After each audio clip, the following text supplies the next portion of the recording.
Yes, ready, start. Mahatma Gandhi never subscribed to the principle that the end justified the means.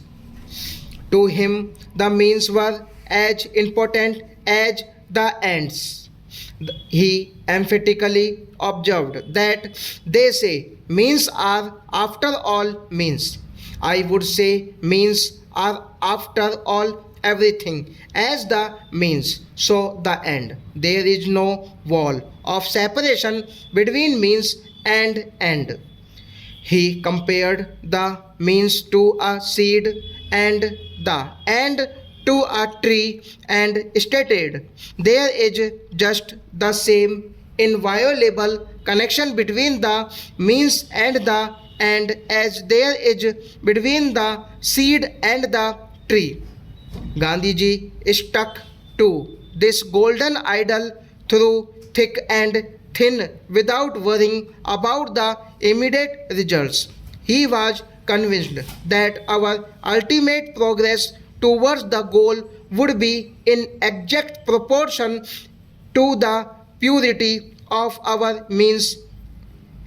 In India, we are today faced with numerous problems which de- demand speedy solutions. In order to secure quick gains, several sections of the population indulge in loot, erosion, and violence in the belief that such disruptive activities would create the required impact on the authorities concerned. It is a matter of great regret that in some cases the authorities do succumb to violent pressure and blackmail to the detriment of vital national interests. Several armed conflicts in different parts of the world, including Vietnam and West Asia, have proved beyond a shadow of doubt that wars are unable to solve any problems in a lasting manner. Violence creates many more difficulties and complicates matters in a hopeless fashion. Politicians and statesmen the world over are how now convinced that national and international conflicts cannot be resolved militarily and that solutions can be found only by bringing the parties to the conference table. All these experiences have amply vindicated Gandhiji's insistence on the employment of pure methods for the attainment of noble objectives. In my view, the best way to observe the Gandhi century would be to recognize the truth of this eternal principle and to follow it truth unbending will and determination in all spheres of private and public life.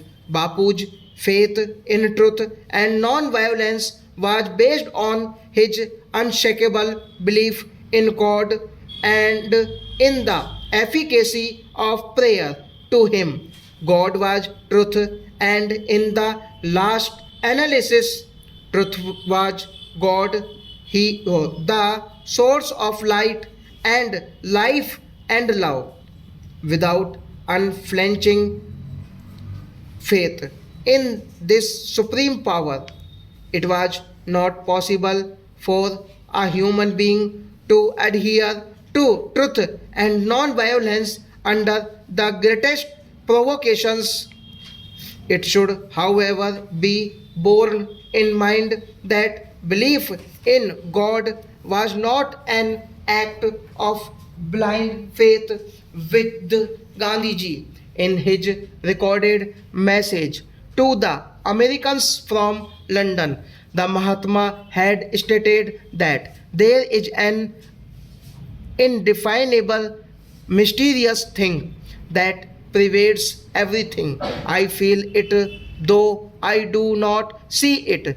It transcends the sense I do deemly perceive that whilst everything around me is ever changing, ever denying, there is underlying all that change a living power that is changeless, that holds all together, that creates, dissolves, and recreates. That is why, in the midst of death, life persists; in the midst of untruth, truth persists; in the midst of darkness, light persists.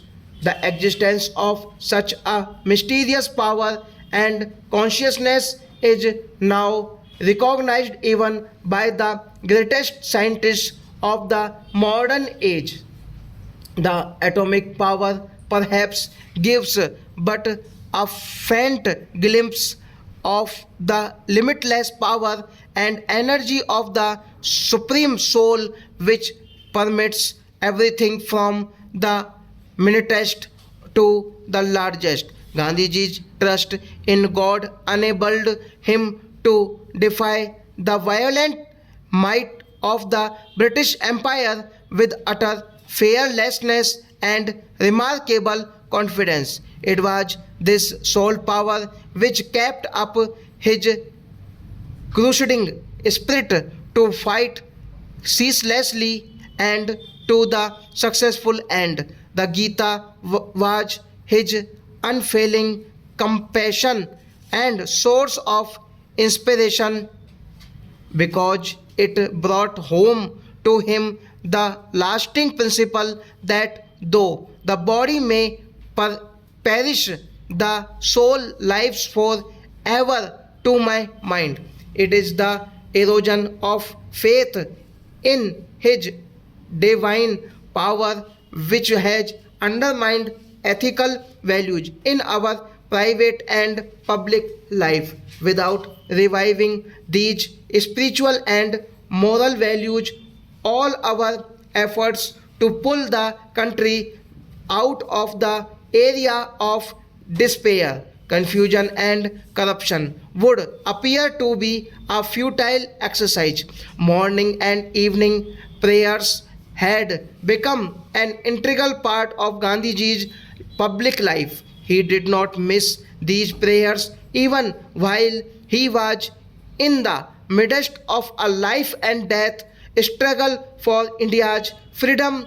To Gandhiji, instance on truth constituted the root of his ashram life, while prayer was the principal feeder of that root.